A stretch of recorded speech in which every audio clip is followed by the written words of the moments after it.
Bringing home your newborn is magical and terrifying. Why won't they stop crying? Is this diaper appropriate for their size? And how do you even give a sponge bath without feeling like you'll break them? Breathe, we've got you. Let's break down newborn care into simple, safe steps backed by real facts. 1. Feeding the newborn. Newborns need to eat every 2 to 3 hours, even at night. That means about 8 to 12 feedings a day. Their stomach is tiny, only the size of a walnut, so small, frequent meals are key. Breastfeeding. Offer both breasts each session and listen for swallowing. Using formula. Start with 60 to 90 milliliters, 2 to 3 ounces per feed. Don't wait for crying. Crying is often a late hunger cue. Try to catch earlier signs to keep feeding calmer.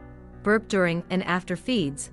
Babies swallow air while feeding, which can cause discomfort. Burp your baby midway and after feeding. Ensure a good latch. A deep latch helps avoid nipple pain and ensures your baby gets enough milk. Let baby finish one breast. This ensures they get both the foremilk, thus quenching, and hind milk, rich in fat and calories. Stay hydrated and nourished. Breastfeeding burns calories and increases your fluid needs. Drink water and eat healthy snacks. Expect cluster feeding. Some babies feed more often during growth spurts, around 2 to 3 weeks. 6 weeks and 3 months. Milk supply adjusts to demand. The more your baby nurses, the more milk you'll produce. Concerns to raise with doctor: poor weight gain, frequent vomiting, dry mouth, fewer than 6 wet diapers, or baby seems lethargic. Keep a feeding log, especially in the first week, to monitor patterns and help doctors if needed. Don't compare your baby to others. Every baby has different needs and growth rates. Ask for help. Lactation consultants, midwives, or pediatricians can offer valuable support. Diapering hygiene. Expect 6 to 10 wet diapers and 3 to 4 dirty diapers per day. Newborn poop is sticky and dark, meconium, at first, then turns mustard yellow if breastfed. Change diapers often to prevent diaper rash. Every 2 to 3 hours or immediately after soiling. Clean the diaper area gently with warm water or alcohol-free baby wipes. Pat dry thoroughly before putting on a fresh diaper. Apply a barrier cream, like zinc oxide. If the baby shows signs of redness or irritation, always wipe front to back, especially for baby girls, to prevent infections.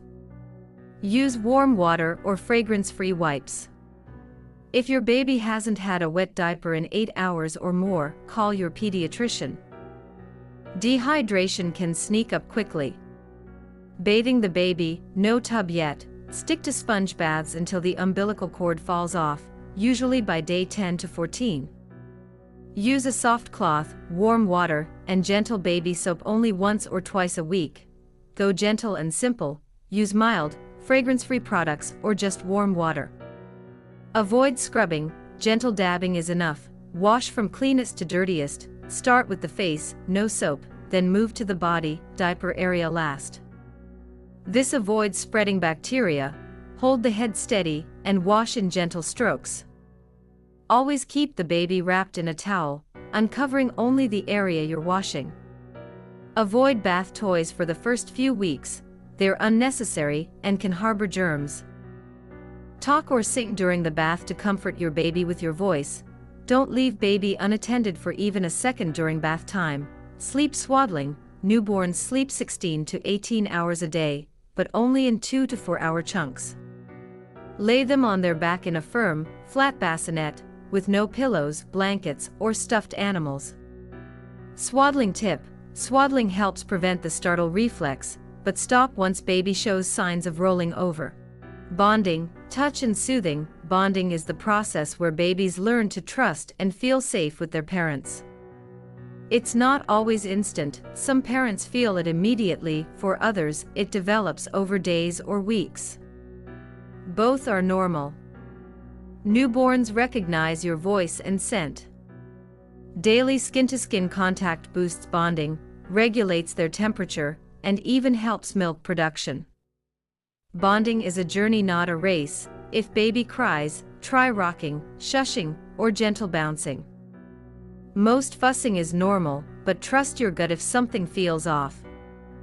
When to call a doctor: if your baby has a fever over 38 degrees Celsius, or 100.4 degrees Fahrenheit in the first 3 months, if there's persistent vomiting, diarrhea, or rash, if the umbilical stump looks red, swollen, or has pus. Note, you won't be perfect, but you'll be present, and that's what your baby needs most. Like and subscribe for more calm and clear baby care advice and recommendations.